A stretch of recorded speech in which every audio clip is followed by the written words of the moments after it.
Hi, everyone. Welcome back to Lisa's Love and Light. Thank you all for being here today. Happy Wednesday to you all. Um, it was snowing when I got up this morning. I didn't even realize that it was snowing, and it was like, wow. Um, yeah, so it took a minute to get out of here on time. But anyway, the snow was soft, so it was easier to clean off the car and everything like that. But now, I went to the gym, I had some downtime, just a little bit of time here right now to come on and to talk to you guys. I hope everyone is having a good day. The weather is a little bit better now since the snow has cleared up, and it's nicer out. It's not cold like it has been. So I hope you guys are getting out and taking care of yourself and taking care of self care. Make sure you're doing that. That's so important. Um, Also, I hope these videos are resonating with you and helping you guys. It's so important, especially, like I said, um, in these uncertain times that we're living in. Mental health, taking care of our mental and physical health right now, and having our peace is priceless. So, with that being said, I'm going to say one more thing. Thank you all for the new subscribers as well as my existing ones. Thank you so much. The comments, the likes, the shares. I really appreciate it because that lets me know that these videos are resonating with many of you and that you're sharing the information with others who may need to hear it so that they can be uplifted. Um, Many of these things that I discuss with you guys are personal stories within my life that got me on this path and journey to heal the pain, the grief, the trauma, all of it. So after I dealt with all of that, you know, I started to realize that I was important. I mattered just as much as the other person, and so do you guys. And that made me realize that, and only God, and also God thought I was worth it because He brought me back from the brink of just being down to the ground to nothing. And I'm here to talk about it and tell people how I got through these things. So perhaps you'll hear something in it that may resonate with you in your own situation, and you can apply it and see if that works for you. So, once again, thank you for being here. And with that being said, the topic of discussion today is the consequences of overgiving. The consequences of overgiving. And I used to be a heavy overgiver all the time because I wanted people to like me. When I was growing up in school, I was the nerdy one, never fit in with anything. Always, I was the one being bullied too all the time. So, when I started life, I wanted people to like me and be there. So I started overgiving. And you know what happens when you do that? You overgive to the wrong people and situations. And it took me a long time to wake up from that and to realize that I was worth it and to love myself. I had to go through the stages. Like I said, people, situations, circumstances come into our life for a reason, season, lifetime, or a lesson. And many of these situations are unlearned lessons. And if we don't learn them, the wheel will spin around and we have to repeat it until we learn these lessons. Um, what is overgiving? Some of you might be asking, what is overgiving? Overgiving to me is like, just in general, when you're giving too much to one person, many times you're giving to people who don't deserve it. You know, neither do they deserve to be in your life most of the times. And I say this why? Because those that overgive rarely get anything in return to the people that they're overgiving to. I classify, or I these people, I should say it like this: these people are classified as takers. People who just keep taking and taking, and they have nothing to offer to the situation. And some of these people love this. They love to find people who are overgivers so that they can, use them up. And I use the metaphor when I think about takers, I think about leeches, that attach itself to your skin. That's how I see these takers. Have you guys ever been in the water and a leech attach itself to your skin? It's difficult to pull them off of your skin. You have to pull and pull and pull until you get them off. Leeches are difficult to pull off, and also leeches are blood suckers. And that's the way I look at these takers. They will take everything you have and then some and leave you drained and exhausted with nothing. They'll try to drain the life out of you if you allow it. This is how the takers are. They rarely give anything back. And if they do, they'll throw you a bone or a crumb every now and again so that you can keep them around. But they're really not giving anything of significance to your life. All they're there for is to take. And one of the things that, as I started to heal and learn about this, is that they feel entitled to take, and that's what I was learning through therapy and, just research. Takers feel like you owe them when you don't owe anybody a damn thing but yourself. You owe yourself everything to be a better version of yourself and to heal these hurts and pains. Um, but they feel entitled to take from you.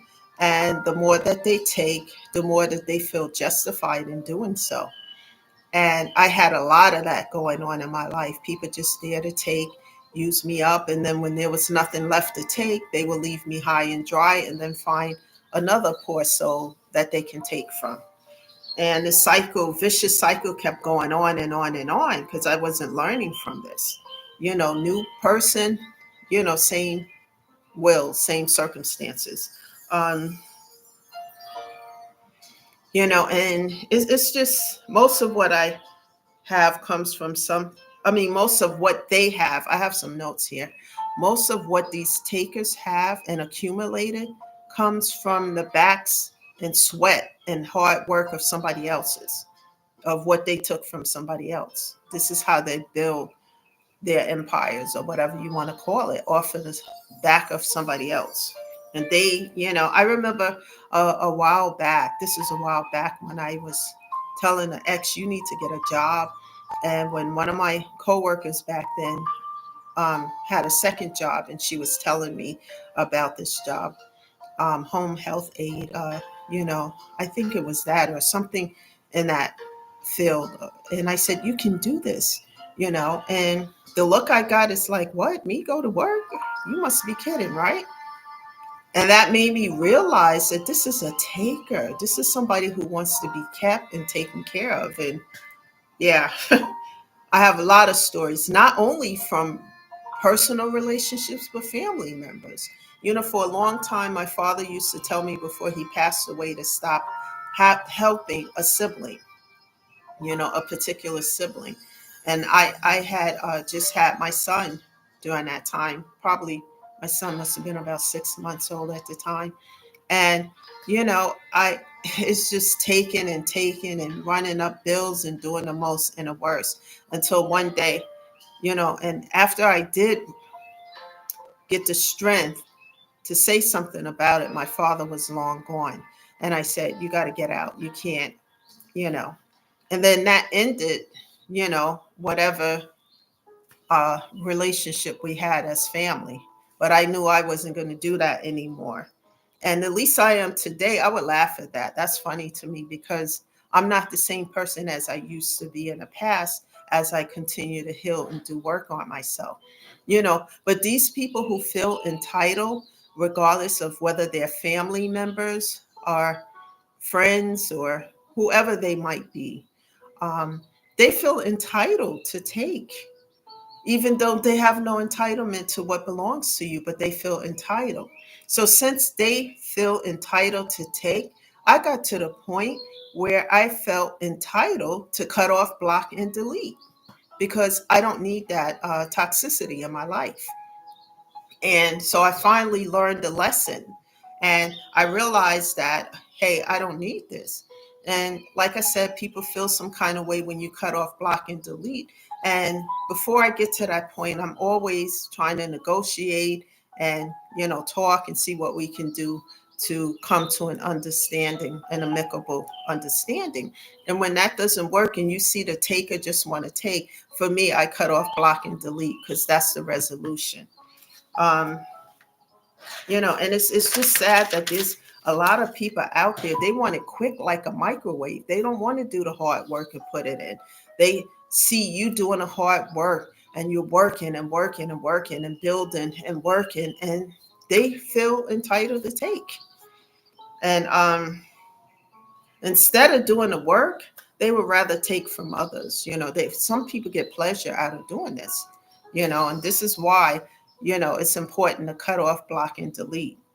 For those who, I won't tell people to do that. That's what I do. I would just tell you guys to set some strong boundaries around these kind of situations.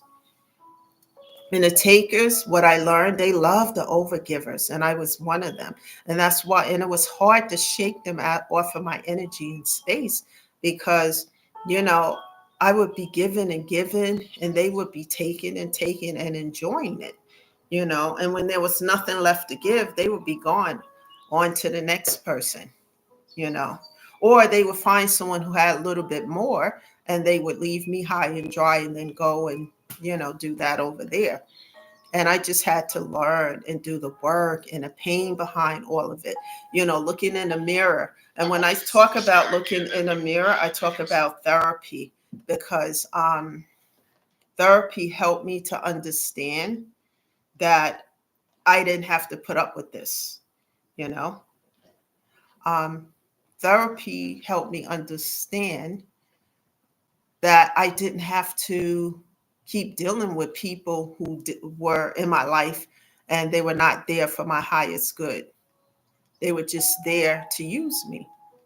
And I made it easy by being an overgiver. And the consequences of that is that I was being drained. When someone keeps coming into your energy and space to take, and they're not there to support you. And when I needed support and uplifting, there was no one around for that.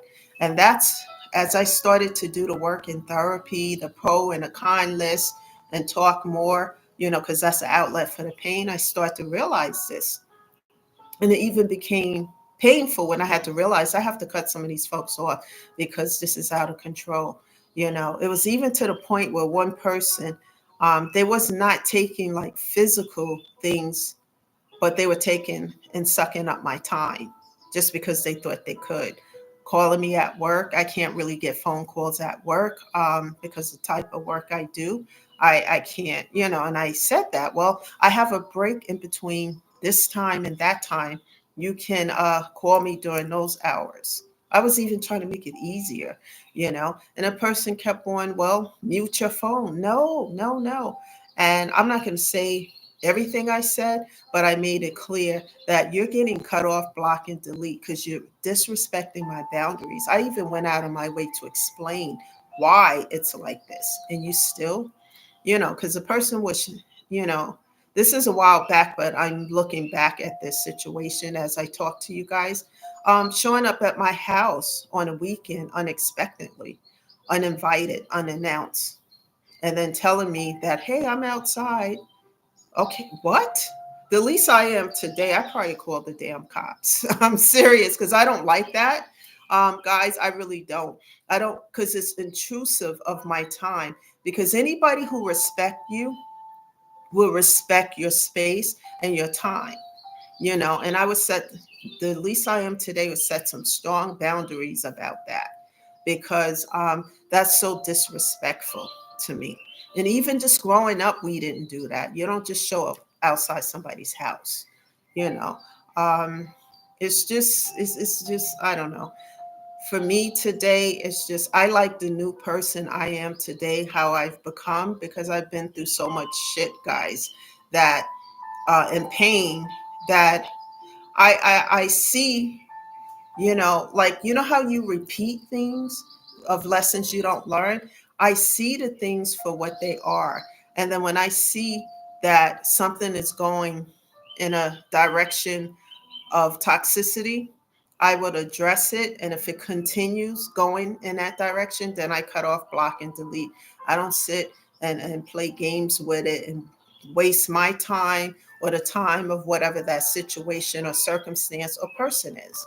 Because I'm not riding a wheel to spend, on these situations that I've already learned lessons from. Life is short, we have to embrace it.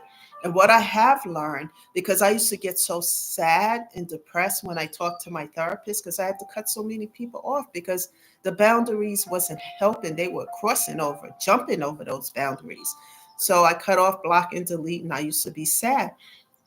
But what started to happen as I start to continue to do the work, God will open up these new doors, new situations, new people, good circumstances. So what I say to you guys under these situations is that sometimes when you have to shut these doors from the past, and it makes you sad because some of these people and situations you've known for most of your life, but when people start to disrespect you and jump over and cross over your boundaries, they're showing you who they are, you know, and believe them. I used to make excuses for it, but believe them because this is how it is with them. But when you decide, not someone decide for you, but when you decide that you need to close those doors, as you continue to stay focused on healing your mental and physical health and taking care of yourself, God will open, asking God through prayer to help you. God will open up new doors.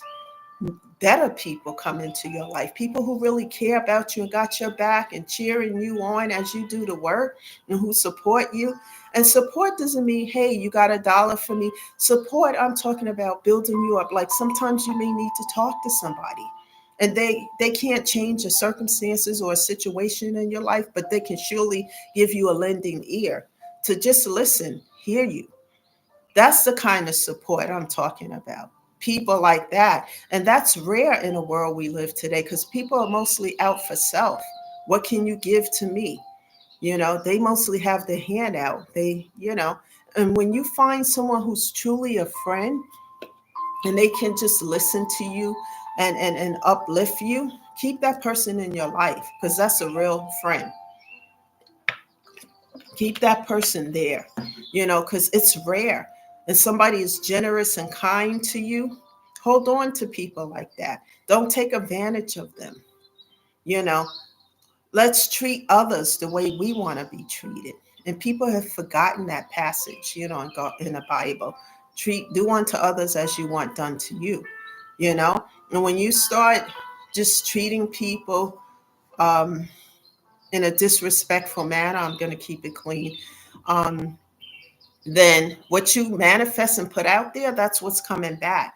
And one of the things I also notice is that as I made vows to God that I can keep, and then, some people from the past were trying to interfere with that, um, doing the most and the worst behind the scenes, sending me messages. And like I said, I don't answer that stuff. I read them and then I just delete them because my best medicine for that is my silence, because I've already shut and padlocked that door. I'm over here towards my new beginnings. And when they continue to do this, especially to anybody, not just myself, who have made vows to God, and they're keeping those vows, and somebody trying to interfere with that, now you're pissing off God. And your karma is going to be intense and it's going to be painful because of that. And I'm talking from experience of what I've seen.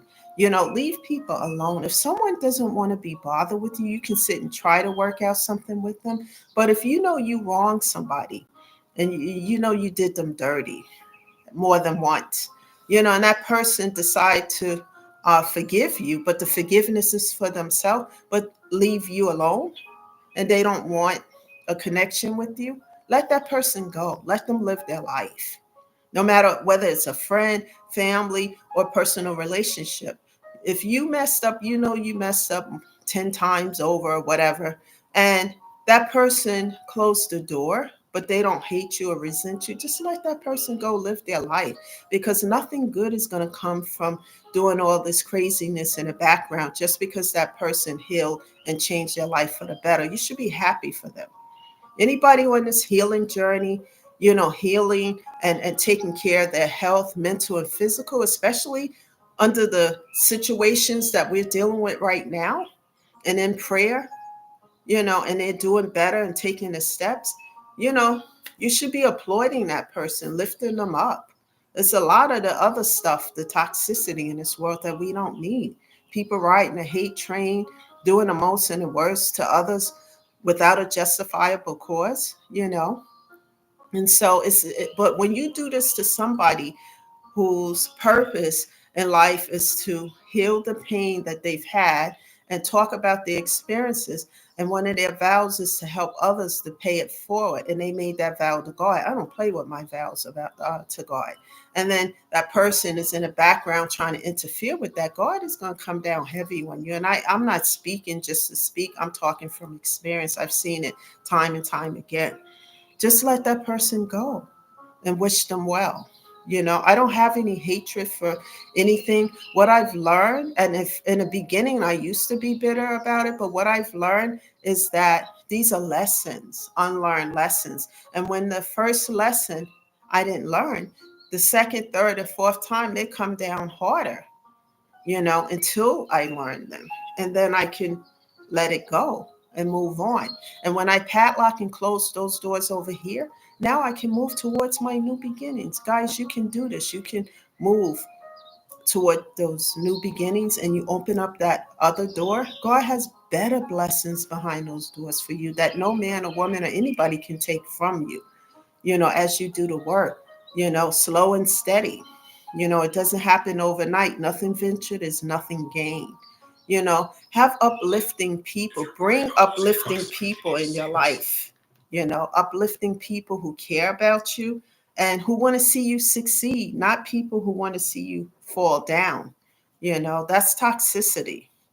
It's important to lift up, especially in the world that we live in today.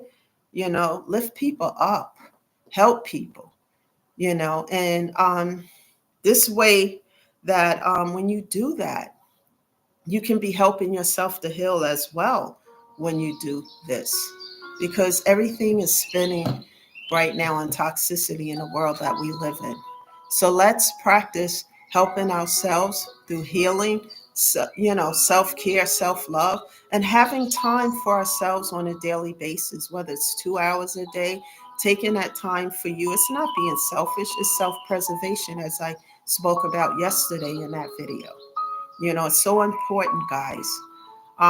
It's better to be at peace and have that inner peace instead of being broken down, busted, and disgusted.